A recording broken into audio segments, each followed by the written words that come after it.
Hello,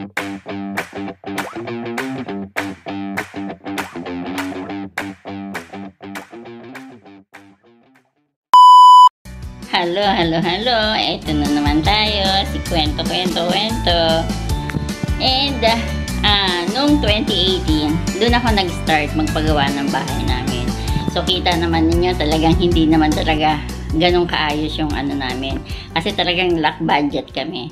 So, 2018, sinimulan ko yung pagpapaayos. Inumpisahan ko yung sa garahe and sala, tsaka sa gate. Yun yung sinimulan ko.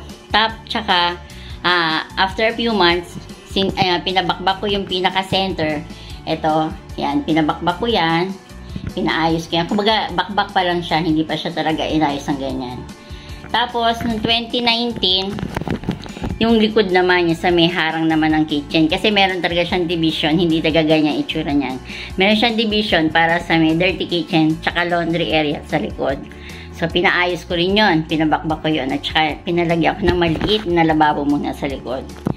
And then, 2020, doon ko na yan pinaayos. So, nagpa-tiles na kami nito. Diretso sa kitchen. Diretso slab. Kaya yung 2020 talagang, 2020, 2020, yun na yung malaking gawa dito sa amin, sa ground floor. At saka, itong design na to. Yan. 2020 yan. Tapos 2022, yung second floor, yung room na tatlo doon. Sa dalawang dalaga ko at saka yung sa room ko na sa dulong-dulo.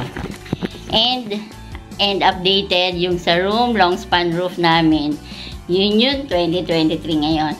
So 2024, ang target ko naman yung sa binata ko matatapos. At saka magpapa-install kami ng CCTV, yung dome na mismo. Yung ayaw namin ng bullet. Yan yung target namin ng 2024. Salamat! Para Sport!